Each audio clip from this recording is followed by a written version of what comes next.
it's Reagan and welcome back to another video. Today I'm coming at you with a recommendations video, which is going to be some must-read winter recommendations. I honestly love putting together these seasonal reading recommendation based videos. I am such a seasonal reader. I love kind of matching the feeling of whatever book I'm reading with the atmosphere and the vibe of outside. It's super cozy. It tends to be kind of dreary and dark outside, so it's just a great opportunity to spend more time indoors doing what we love, which is reading and curling up next to a fireplace or a Netflix digital fireplace in my instance, and just reading a good book. So without further ado, let's go ahead and dive into my recommendations. All the books I'm going to be chatting about today are dark, magical, full of atmosphere, and in actually quite a few instances set in some very cold locales, so kind of fits the seasonal vibe as well. So let's go ahead and dive right in. First book I'm going to recommend is probably my ultimate winter series recommendation, and that is the Baron Nightingale by Catherine Arden.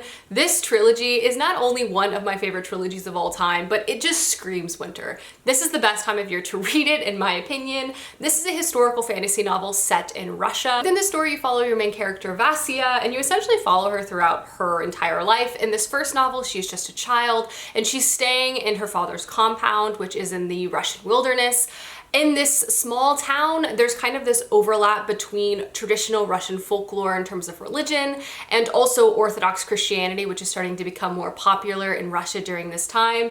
Vasya's father has recently remarried, and his new wife is very devout. He kind of swears to get rid of all the folklore and traditional religion from the town. However, when she starts to do this, the town becomes endangered from like a powerful force in the woods, and a dark, deep winter kind of begins to set in as well. This book is bone-achingly cold, full of magic and adventure, and you watch Vasya as a young girl kind of come into her own power, into her own magic. The historical setting is just incredible. So much historical references while still kind of including traditional Russian folklore fantasy, kind of perfectly interwoven in such a captivating tale. Again, throughout the series, you follow Vasya as a young girl, but books 2 and 3, you see her kind of explore the Russian countryside and go into some of the major metropolitan areas, and it continues to expand on the historical context, which just makes the book so rich. If you want folklore and fantasy and a very cold winter to kind of help you pass the time, this is the book for you. It's magical, it's amazing. Every book within this trilogy I gave 5 out of 5 stars. One of my favorites for sure. From there, I have a recent read to recommend, which I just finished in the month of November, and I felt it was perfect for this time of year,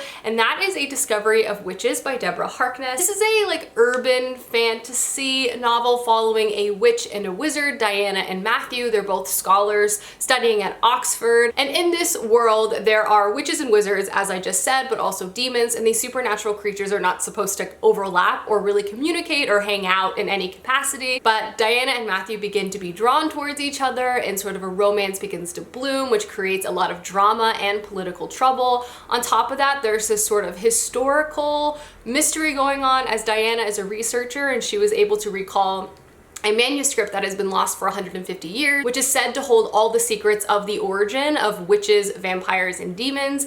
This is an absolutely captivating story. Not only does it have like a super angsty romance at its core between Diana and Matthew, that classic sort of vampire love, but Diana as our main character is a witch, which I think adds a really interesting spin, sort of the classic vampire love story. I really love them as a main character, and as a couple I found their relationship to be absolutely fascinating, and given that they're both very successful researchers, they're very much on equal playing ground, and seeing them go back and forth was honestly super entertaining. But I would say my favorite element of this book is actually the setting and the atmosphere. So much of the story is centered around academics. A large part of it takes place at Oxford in libraries and sort of this dreary, cozy vibe. It's very cerebral and at times very pretentious, but I feel like all those things really fit the vibe. The author herself is actually a historian, and she seeps a lot of that knowledge not only within kind of the historical references made within this story, but also just as you watch your main character Diana go about her job being a researcher and working within archives. There's just so much care taken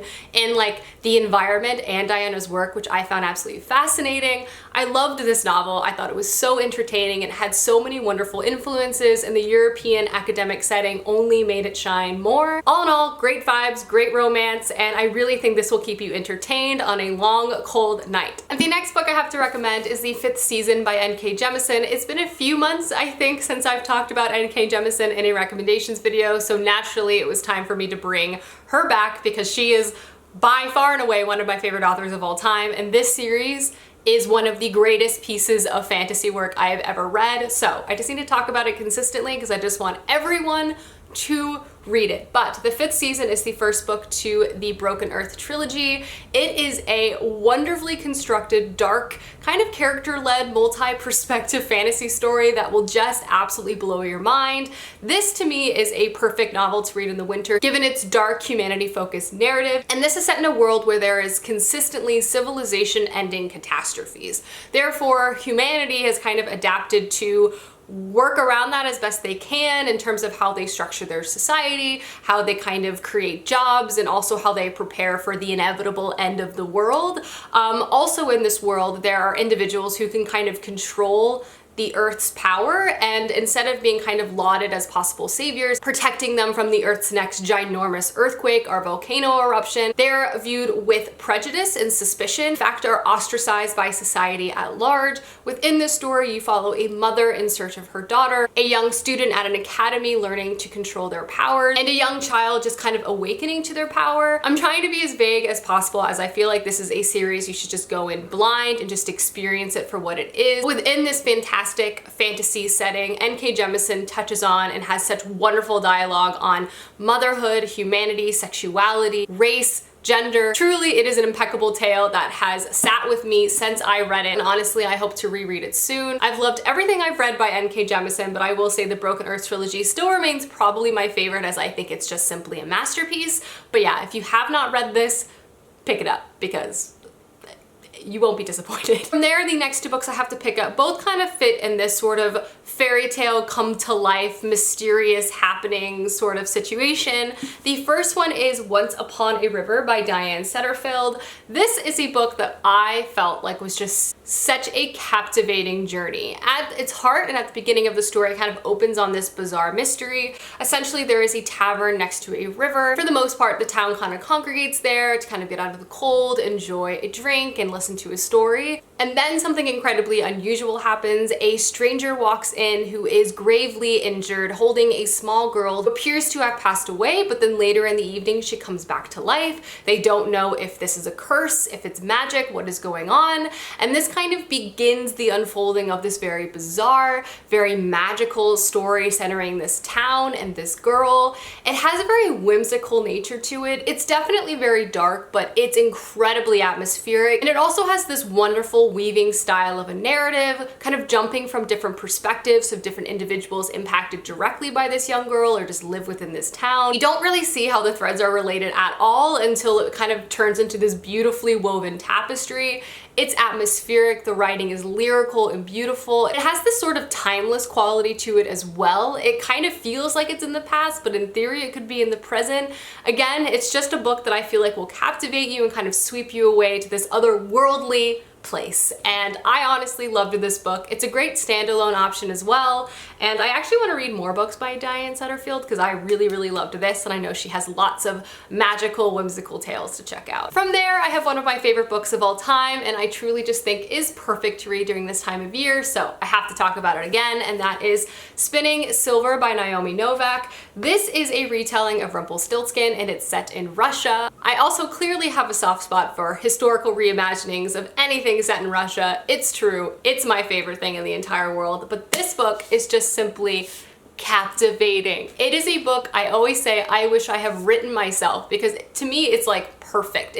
It's a culmination of everything I love, so well done, and just an absolutely fascinating tale. Again, this is a retelling of Rumpelstiltskin, which in itself I feel like is a really unique fairy tale to kind of try to redo. In this story, you primarily follow 2 girls, both from very different places within the social structure of historical Russia. One of them is Miriam. Her family is Jewish, and their occupation is actually moneylenders. Given her father's too kind disposition, They actually live in extreme poverty as the town doesn't actually pay them back. They're also ostracized not only for their religion, but also because of their occupation itself. Miriam decides at the beginning of the story to kind of take her father's occupation on herself and try to turn the fortunes of her family around. In doing this, kind of attracts the attention of a fairy king. We also follow Irina, who is viewed as worthless in her father's eyes, as he really only views her as a commodity to kind of marry off and make the family wealthier. However, Irina is not viewed as beautiful. He doesn't feel like he can find her a good match.